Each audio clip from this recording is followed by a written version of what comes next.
The reason why you're struggling on defense right now in Madden 26 is because you can't stop gun bunch X nasty. Or worse, you don't have a go-to blitz to get the quarterback on the ground immediately. But don't worry, because by the end of this video, I'm going to solve both those issues and more with 5 lockdown defense tips. Let's jump right into it. And like I mentioned in the intro, you have to be able to stop the meta offense right now, gun bunch X nasty.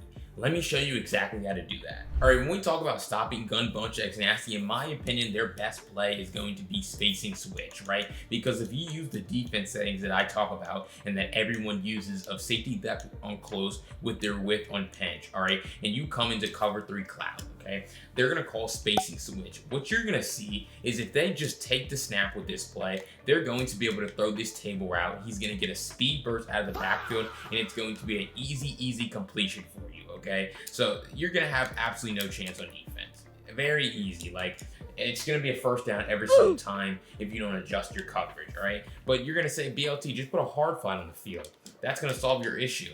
All right, fantastic. We're gonna put a hard flat on the field now. But what you're gonna see is if a good offensive player, recognizes that you're calling a hard flat on that side, they're just gonna put a stem down corner out and, basically run a guy right to that area that defender's leaving. So you're gonna see, boom, wide open touchdown on the field. Because again, your safeties are too close to the line of scrimmage to be able to stop that play. Now, I'm not telling you to don't run safety depth on close. I'm just telling you versus this play, if you wanna run zone coverage, this guy has to be over here.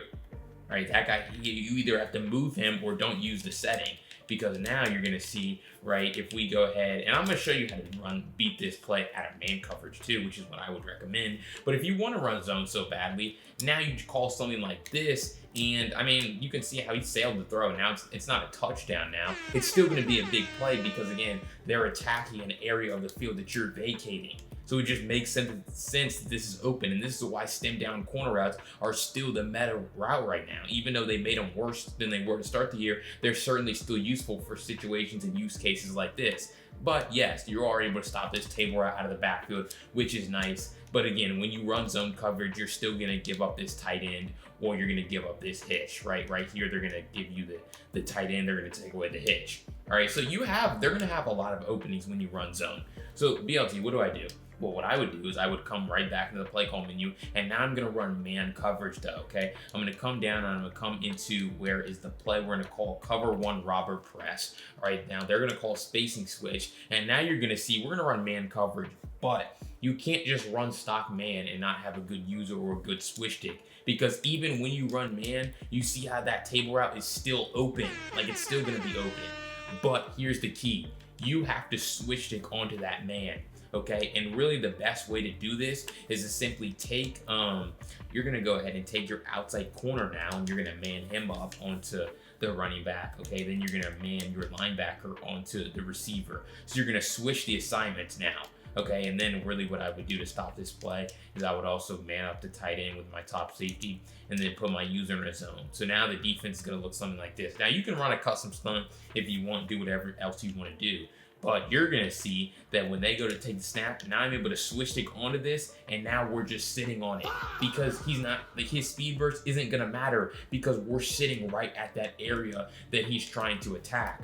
Boom, we sit on it and we're able to take it away. Now, no one's really gonna use that stem down corner that I was telling you about if you're running man coverage, because it's like, well, they're in man coverage, so they're not like attacking a zone that you're leaving because you're obviously in man.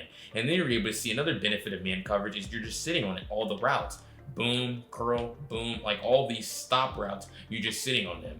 And so, it's just fantastic defense, but the key is the switch stick. You have to make sure that you're able to switch stick properly and make this, a good coverage, okay? So I'm gonna set it up the same way, LB, then I'm going to man this guy up. All right, we're gonna take the snap, immediately switch stick, and boom, now you're able to see we're sitting on that table route. No one's gonna be open for them, and it's just gonna be fantastic defense. So that's one of their premier plays out of Bunch Dynasty, and there we go, easy defense. All right, and if you wanna stop all the other plays in Gun Bunch X Nasty and play lockdown defense, I recommend you check out my Vikings defensive game plan at the link in the description and in the pinned comment. I go through how to stop motion cross post, motion halfback choice, and spacing switch, along with all the other parts of the defensive game plan that were already there. It's the latest update, and I really really recommend you check it out. Let's jump right back into it. All right, another reason you're probably losing is because you don't have a go-to blitz to get the quarterback on the ground. Let me show you the best one to use right now.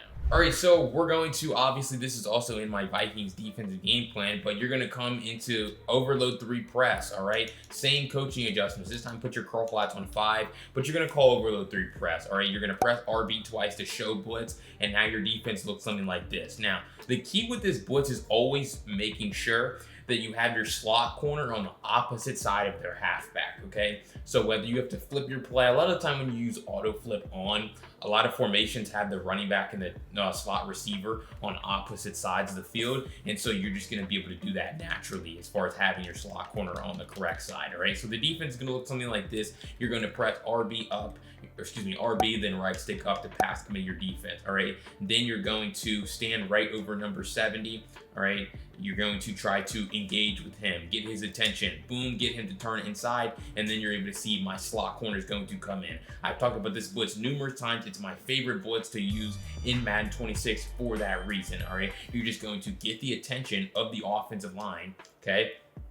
Boom, get the attention of 70, all right? Turn him inside just like this, and then he's the key, because once he blocks no one, that makes it very easy for us to send our 5th defender off the slot and get pressure right in the backfield, all right? It's the best way to blitz right now. So boom, we're gonna press RB again, and we're gonna set it up again just so I can show you that it's not a fluke, okay? You're gonna stand right here over this center. And now as far as the coverage on the back end, like I said, you can do whatever you want.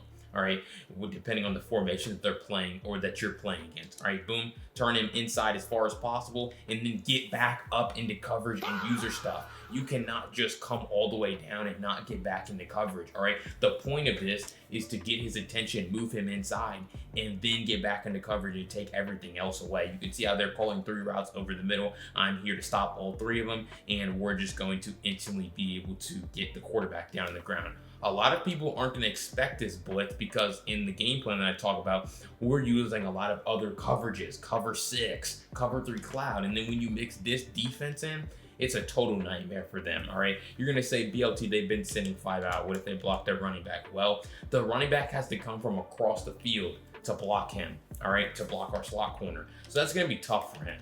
Also, they take a guy out of the play and move him into protection, so it makes their route concept worse, right? So, but anyway, they're just gonna call this play. We're gonna set our defense up the same way. Boom, turn this guy inside, and then you're able to see sometimes it doesn't even matter if they block their running back. The guy still comes in free because someone else came in free, right? We look at the instant replay right here. What happens on this play? Well, the offensive line just parts like the Red Sea. They let this guy walk in free, which means that the running back has to step up to block him, and then our guy comes in free off the edge once again, all right? I never want to sell you guys a false dream, say that every blitz works every time, but a blitz like this, I've been running for a long time, many months, and it's really just a great concept, right? Whether we're talking about overload blitzing or we're talking about slot corner blitzing, you're going to be able to get the quarterback on the ground in a hurry just because you're calling a great concept and confusing the offensive line. Boom, do it again, and then you're able to see collapse the pocket very quickly, get back into coverage, and use or whatever routes are on the field. So that's a go-to blitz that you should start implementing into your scheme to make your defense way better. All right, this whole video we've been talking about pass defense, but if you can't stop the run, you're never gonna get to that part because no one's going to pass the ball on someone who sucks at run defense. Let me fix that. All right, so run defense, you can do this out of any play. I would recommend something that you're comfortable in playing pass defense out of already, just in case they decide to not run the ball.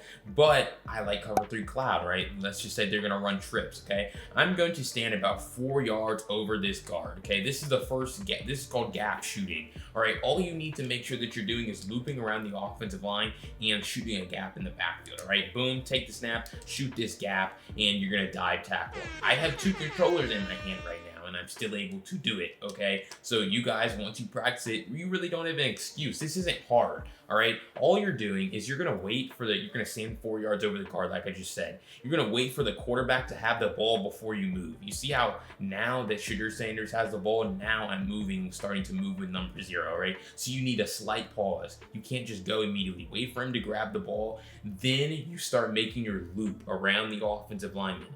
And the point being that you're 4 yards back makes it to where slow number 70 isn't going to be able to get all the way out to you before you start moving. and then you just bait him into coming that far out, and then you're just gonna loop around him and then just dive tackle. All right, it's literally just a concept, right? It's just a concept. No, they're like, he's supposed, if he blocks you, they have a good run play, a successful play. If he doesn't block you, it gets shot in the backfield. So it really just comes down to your user, right? And I'm gonna show you something later on to where you don't have to put everything on your user, but you should want to take the responsibility on your user and make this kind of a mono v game, and just, you know, shut everything down. Boom, take it again, and this time I'm going to come through, and you see how I missed the gap shoot, and they have run. They have room to run.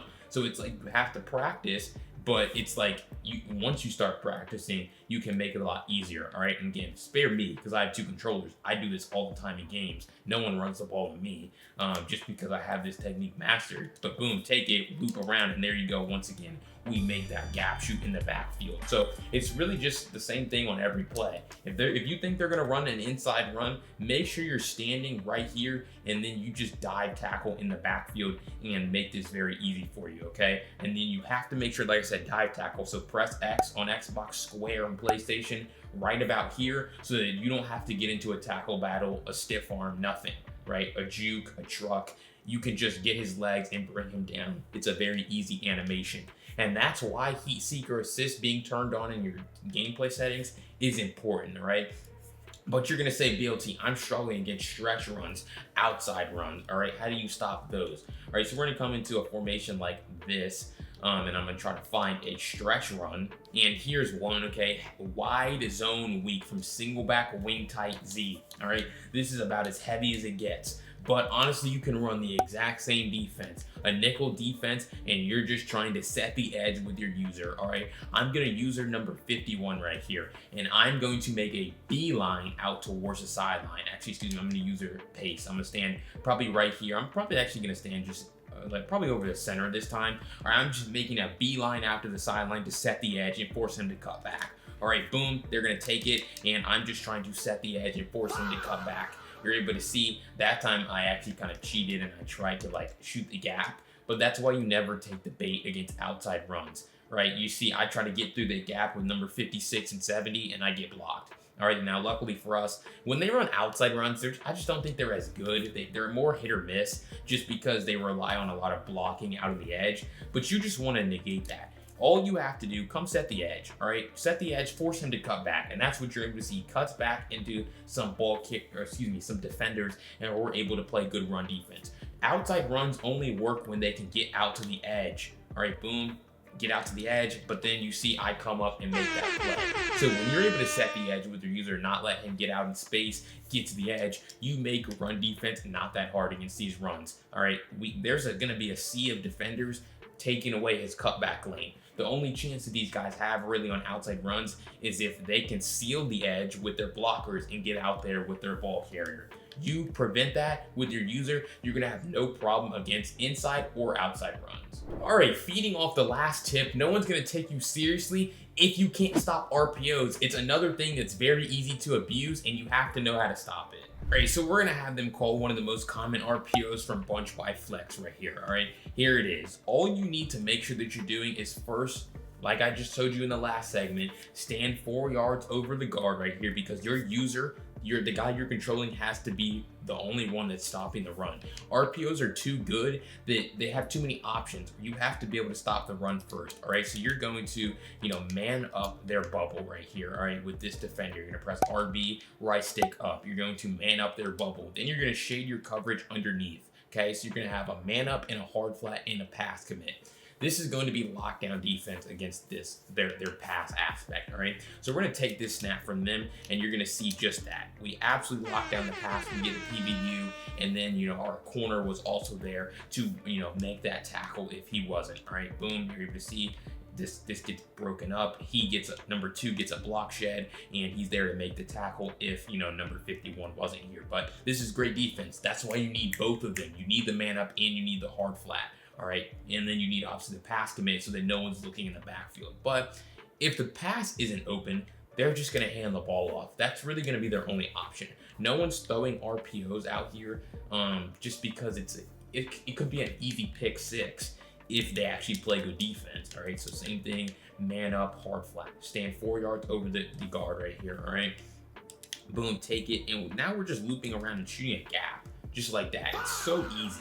I kind of also just whiffed on that play, but I was still able to meet the guy in the backfield to make the play. You can just run right through 75 and 56 very easily. RPOs have worse run blocking than run plays, obviously, because some of these guys are looking to set up blocks for the pass, right? So it's a little bit easier to stop the run on RPOs than it is on run plays. So you have to make sure that no one's looking in the backfield, all right? So you're also able to see with this specific RPO, like they have a tight end out route, right? So something else I would probably do is probably man up that out route, all right? I would man up the out route, I would man up the bubble, shade my coverage down to pass commit, all right? And then again, you're really only focusing on bubbles right here, the pass aspect for the bubble, but you're still able to see we're just gonna come through and make that play. Now again, spare me, I have 2 controllers, but you're just gonna dive tackle, right? Just press X, press square on PlayStation, and you're gonna make that play in the backfield. It's very, very simple, very easy. You're able to see when we man him up in pass commit, now you see he's not looking in the backfield, he's actually guarding this. You're also able to see the bubbles taken away, right? Because he's manned up onto the guy, pass committed, all right? So really stopping RPOs is fairly simple. It's just, can you get the adjustments off? All you have to do, man up the guy who's going to be getting a pass potentially, shade your coverage down so that you have hard flats on the outside, all right? And then focus on stopping the run with your user. I mean, you guys watched the run defense segment of this video. This is way easier. This is way easier. These gaps are wide open. A 4-year-old could run through these. Like, all you have to do is make the tackle in the backfield, all right? RPO defense can be complicated, but that setup makes it very simple. Let's jump to the next thing. All right, situational football is so important. I'm gonna show you a situation that can come up in a game and what you need to do to combat it. All right, so if we come into gun bunch and we call bunch trail, all right, we understand that flood concepts are hard to stop. All right, so what you're gonna see is we're gonna put our flats on 20, all right, to stop their flood concept. Right, very simple. We're gonna call a cover 2 defense, and if we're just trying to stop their corner out, right, this is gonna be a good defense. They're gonna put a shriek on Njoku. We're gonna have our corner out, and we're gonna be dropping back to 20 yards. We're gonna be sitting perfectly on the corner out, and we get an interception. Fantastic. But let's just say we didn't get an interception on that play. Or let's just say they call the same route concept, right? But instead, they just make the right read, okay? They just hit their drag in the middle of the field, they fall down, they get tackled. And then they no huddle, okay? Well, now they might not call the same route concept. Now they might be trying to attack the flat because maybe they saw the flat was open. All right, so now maybe they call a route concept like this. And if you just call the same defense with the same zone drops, well, now they can just easily throw that pass out there for almost a first down because your zones are too far back, all right? And they no huddle, so they didn't give you a chance to reset your zone drops. Everyone no huddle. So many people no huddle on 4th down. If they call a play on 3rd down, it's short of the sticks, they're gonna no huddle so that you can't change your zone drops. Well, meet zone stemming. Okay, this is what you need to start doing. You need to press Y twice, then you need to get on your corner, so B here in this case, and we're gonna press LB, and we're going to zone stem this zone down, and right here, I need to do it 3 times, all right? I need to stem him down 3 times, so now, even though in my zone drops, I have it set to 25, I can override that by zone stemming him down to about 5 yards, all right? So let's just say now it's 4th and 2. They just picked up 8 yards by throwing their drag, okay? Now it's 4th and 2. They're gonna think that, you know, hey, I can just hit a drag, right? Boom, well now you're sitting right on it, 4th and 2, great defense, we break the pass up, fantastic. Whereas, like, what you're doing is you can't do that because you would either have to call a timeout or, you know, you would have to, yeah, you would just be screwed, honestly, if you didn't call a timeout or you didn't user the guy, switch stick onto the guy, do something. But this is just a very easy situation that could come up. Or another great time that this is useful is, let's just say that they wanted to call a route concept like this, okay? Where, again, it's 4th and 2. It's 4th and 2. This is the play call from them. All right, we're gonna block our running back. Now you're gonna see there's a C route on that left side. So we need a guy at 20 yards to guard that. But on the other side, they have an out route, right? And sometimes you don't know their play, but sometimes you watch film on people, like especially if you're playing like franchise, you know what plays they're calling. So you can just make sure your zones are sitting there. All right, so I'm gonna zone stem him down 3 times, but again, by pressing Y twice, then pressing his icon, which is B, and then using the custom zones feature by holding LB. And then you need to use the D-pad to stem the zone up or down depending on the situation, all right? So that's what I'm gonna do right here. We have our guy stem down, and then you're able to see on one side, we have a 20-yard cloud flat, which is gonna take away their C route. And obviously, he just, of course, doesn't want to break the ball right there, but he's in a perfect position to guard that. But then you're able to see on the other side of the field, same zone, they're both in cloud flats, but now they're playing at 2 different zone depths because I have this set, and we're able to play perfect defense on a 4th and 2 to stop a 2-yard out route, all right? So really, zone stemming is very important, something that you might not have known about, and it's just about situations. Being in certain situations on defense, 4th down and short, I need to move my zones down, especially if I've already set them really far back in my zone drops. All right, if you like the way I broke down defense in this video, or you want to learn more, I recommend, again, you go down below the pinned comment and the description and grab my Vikings defensive game plan, where I break down everything you need to know in precise and extreme detail. I can't wait to see you over there.